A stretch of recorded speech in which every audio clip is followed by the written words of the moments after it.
Au nom du Père et du Fils et du Saint-Esprit. Amen. Mon Seigneur et mon Dieu, je crois fermement que tu es ici, que tu me vois, que tu m'entends. Je t'adore avec profonde révérence.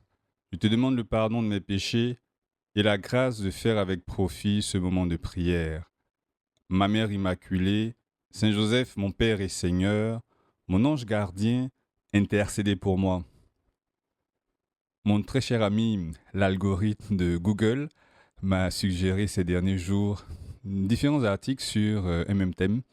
Il s'agit d'une recherche sur le bonheur menée à l'université de Harvard et dont les résultats ont été présentés pour la première fois en 2015 par le professeur Robert Waldinger, un psychiatre. Mais certains de ces articles sont plutôt positifs et d'autres plutôt critiques, puisque, bon, selon eux, et c'est vrai, on ne peut pas quantifier le bonheur en tant que tel. Mais dans tous les cas, j'ai trouvé le sujet intéressant. Et déjà, j'étais impressionné par le fait que plus de 2000 personnes aient accepté de faire l'objet d'une telle étude qui dure depuis longtemps. En 1938, pour savoir justement ce qui nous rend vraiment heureux, les chercheurs ont sondé et commencé à suivre plus de 700 jeunes, des jeunes hommes, qu'ils ont scindés en deux groupes. Le premier groupe était composé de jeunes étudiants en deuxième année à l'université de Harvard, donc l'élite. Ensuite, le deuxième groupe était composé de jeunes garçons issus du quartier le plus pauvre de Boston. Par la suite, leurs épouses, leurs enfants ont été inclus dans cette étude. Donc tous les 2 ans, les chercheurs questionnaient les hommes sur leur vie avec un formulaire, en leur rendant visite à la maison, en participant à leur vie de famille, etc. Des questions sur leur satisfaction concernant le mariage, leur relation, le travail, leurs activités sociales, etc. Et ils évaluaient aussi leur état de santé tous les 5 ans, des examens de sang, des scanners du cerveau, etc. etc. Et bien, grâce à cette enquête d'envergure, il y a une grande découverte qui a été faite par ces chercheurs. Et c'est la suivante. Ce qui rend heureux, c'est d'avoir des relations de qualité, hein, des relations dans sa famille, avec ses amis, avec sa communauté. Et au contraire, la solitude tue. Eh bien, la grande découverte, se donner aux autres finalement. Oui, c'est une nouvelle découverte, une découverte aussi vieille que l'Évangile. Oui, Seigneur Jésus, tu parles constamment de ce don de soi aux autres. Tu nous invites à sortir de nous-mêmes. Et tu te compares au grain de blé tombé en terre et qui doit mourir pour donner du fruit, qui doit se défaire de ce qu'il est. Et au contraire, enfin, lorsqu'il ne meurt pas, il reste stérile, enfin, lorsqu'il est seul. Eh bien, Jésus, ta vie m'invite à aimer de façon très concrète, à créer et à maintenir de vrais liens, de bons liens, hein, comme on nous le disait il y a quelques jours au cours de la méditation du mardi dernier. Je dois créer de vrais liens et donc accepter le risque de me tromper, le risque de souffrir, le risque aussi de décevoir ou d'être déçu. Ouais. Aimer, ça a tout ce sens-là. Mais c'était un résumé de ta vie et de ce que devrait être ma vie chrétienne. En fait, la vie de chaque homme. Le pape Saint Jean-Paul II écrivait dans une de ses lettres, le Rédempteur de l'homme, je le cite, l'homme ne peut vivre sans amour, il demeure pour lui-même un être incompréhensible, sa vie est privée de sens s'il ne reçoit pas la révélation de l'amour, s'il ne rencontre pas l'amour, s'il n'en fait pas l'expérience et s'il ne le fait pas sien, s'il n'y participe pas fortement. C'est pourquoi, comme on l'a déjà dit, le Christ rédempteur révèle pleinement l'homme à lui-même. Telle est, si l'on peut s'exprimer ainsi, la dimension humaine du mystère de la rédemption. Oui, le mystère de la rédemption a une dimension humaine. Eh bien, Jésus, c'est très intéressant de voir comment ton enseignement est justement profondément humain. Et pour ceux qui n'acceptent pas ton évangile, eh bien, il y a au moins voilà, ces recherches-là, comme celle de Harvard, ces recherches médicales aussi, pour les aider à vivre ce don d'eux-mêmes aux autres, avec un autre fondement, peut-être. Mais au moins, ils seront en train de vivre l'évangile sans le savoir. C'est quand même un bon début. C'est déjà un premier contact avec toi, Seigneur. Par exemple, dans son TEDx, mais je mets le lien de cette vidéo là dans l'application des 10 minutes avec Jésus.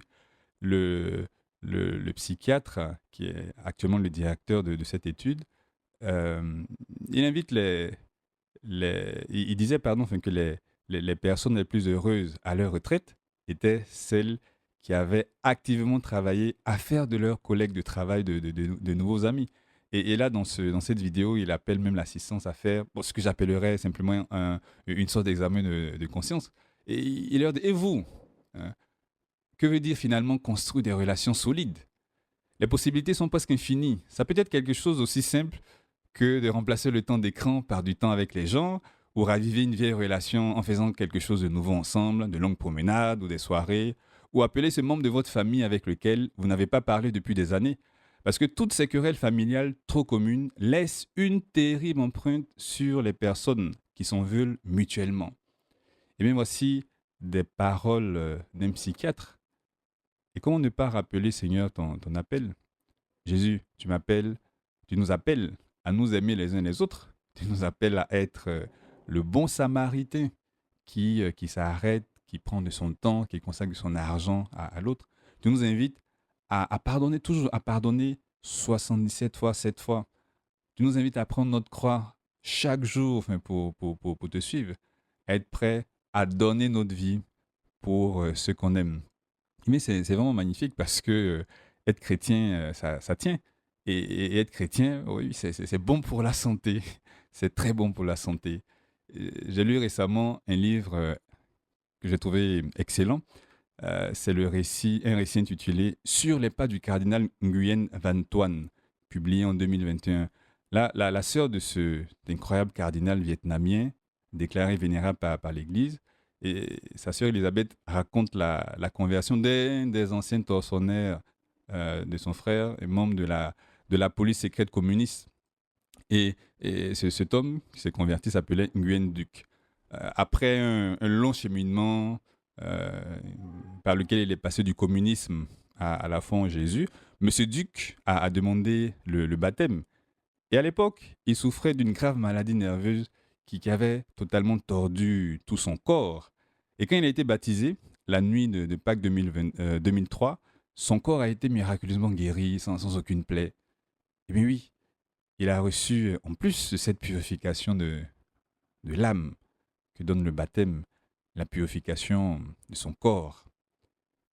Et je me dis qu'un jour, peut-être, des neurologues nous montreront l'impact positif que nos moments de prière, comme ces 10 minutes, ont sur notre cerveau ou sur l'état de notre cœur ou sur notre circulation sanguine. Pourquoi pas? Un jour, peut-être, on va mesurer l'influence de la communion enfin, sur notre santé ou encore les causes psychologiques du bonheur donc, que ressent le pénitent après une bonne confession. Ou toi, Jésus, tu le réconcilies avec le Père. Pour l'instant, disons, ce matériel n'est pas encore disponible, mais Jésus, je te fais confiance, comme cet agriculteur de la parabole, hein, un homme qui jette en terre la semence, nuit et jour, qu'il dorme ou qu'il se lève, la semence germe, elle grandit, et lui ne sait comment. Et d'elle-même, nous dit l'Évangile, la terre produit d'abord l'herbe, puis l'épi, enfin du blé plein l'épi. Et dès que le blé est mûr, il met la faucille, puisque le temps de la moisson est arrivé. Ce personnage ne peut pas tout contrôler, il ne peut pas tout expliquer, mais il sait que ça marche, il sait que ça tient. Eh bien, Jésus, je te fais confiance, même sans examen clinique, même sans IRM, sans radiographie. Je sais que tu es très humain et que tu es très divin. Et aujourd'hui, j'aimerais renouveler ma résolution de suivre ce chemin de bonheur que tu me proposes, de le suivre jusqu'au bout et d'en vivre les exigences jusqu'au bout. Jésus, je te le demande, avec l'aide de la Vierge Marie, ta mère, avec l'aide de tous les saints, qui ont su être heureux sur terre et qui le sont maintenant pour toujours dans le ciel. Je te remercie, mon Dieu, des bonnes résolutions, des actes d'amour et des inspirations que tu m'as communiquées dans cette méditation. Je te demande de m'aider à les mettre en pratique. Ma mère immaculée, Saint Joseph, mon Père et Seigneur, mon ange gardien, intercédez pour moi.